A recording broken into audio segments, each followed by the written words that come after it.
speaker is Kurt Clement, Parent Advisory Committee.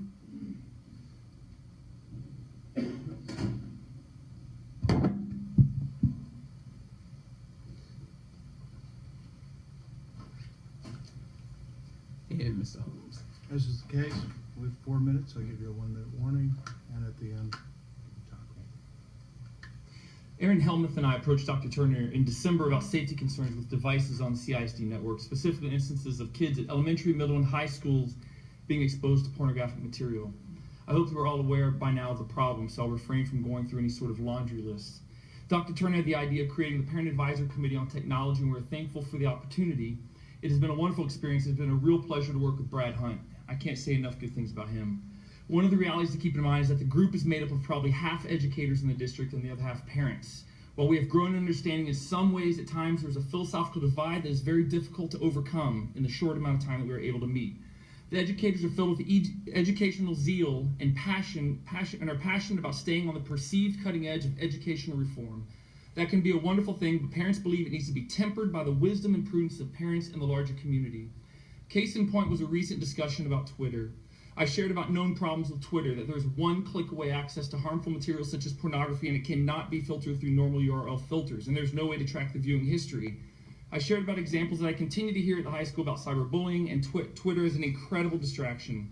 In our last meeting, I said, I can't for the life of me understand what positive benefits outweigh the negative liabilities of Twitter. Several of the educators responded with passion, giving examples of its uses and why they do believe the benefits outweigh the negatives. Herein lies a perfect example of the philosophical divide. However, I shared with Brad and Aaron that there are 2 basic steps that I think we can take that will go a long way towards bridging the philosophical divide. These are steps that are used in most corporate settings and in other school districts such as LISD. These are steps used to protect users, to eliminate distractions, and to reduce liability. Benu is going to share in more detail from an IT perspective, but I want to mention 2 things. We must adopt a whitelist approach to managing apps. That means rather than having an open network and trying to blacklist problem apps, an impossible task, that we begin with a completely secure network and allow teachers to whitelist, to add apps that are determined to have educational value, acknowledging it is an educational device, not a life device, just the way businesses tell their employees they're work devices, not life devices. Second, we need off-network filtering so that devices will be managed and protected even when not at school. This would be a strong statement to families that the school recognizes that they are CISD owned and required, and that you take full responsibility to do everything possible to make sure they are secure. The current situation is unacceptable. I know of many people who are very interested in this situation and will not let up until CISD leadership takes the steps necessary to show that it takes seriously the task of protecting our kids. The decision was made to reconstruct all the entrances of schools throughout the district because of a random gunman in Sandy Hook. Because when it comes to safety, our kids will do whatever it takes. However, on this issue of protecting our kids from the much more pervasive threats, such as pornography and cyberbullying, that are much more of a threat than a random gunman, and we get a steady stream of dismissive and naive comments, such as, we can't help it if your child falls off the playground and breaks their arm.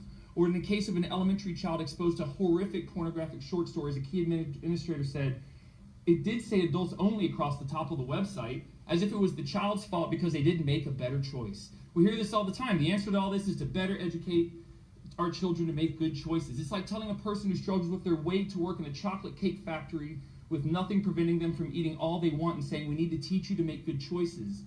Or I recently heard a comment by a key leader that we all know that 95% of our kids would never use an iPad in an inappropriate way. I don't have the time to break down what is so very wrong with that statement, and I'll let the comment speak for itself.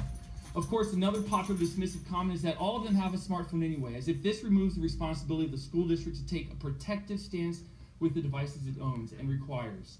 The reality is not every student has a smartphone or already had a tablet. To just say this is a second device is short-sighted. Many do, however, there's a difference between the choice I make with my child and what is owned and required by the school district. There's a huge difference between a child having a phone and the majority of their educational experience being with a device, not to mention what Marita mentioned about not being able to protect.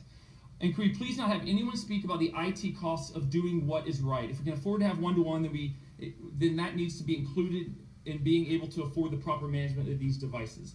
With all due respect, what are we doing here? I feel like this is way beyond educational zeal, but rather being intoxicated with educational zeal such that key leaders can't see clearly. I've heard administrators and educators say time and time again that they share concerns about safety. However, actions speak louder than words. We'll believe it when we see results. I don't want any of you to think that the issue is working itself out because we have a parent advisory committee. The issue is a leadership issue that has created a very dangerous culture. The question is whether or not CISD will continue to take an approach that is apathetic and uninformed in regards to the safety of our kids, or whether or not, like the doors protecting entrances, whether we'll take a protective stance, whether or not we will do whatever it takes. My final appeal is that you trustees, as the leaders of our district, ensure we are taking a protective stance with the devices that are in the network. And I want to appeal you to temper your educational zeal with prudence and not move forward with one-to-one at the middle schools until we show we have the competence and resolve to do it right at the high school. Thank you very much for your time.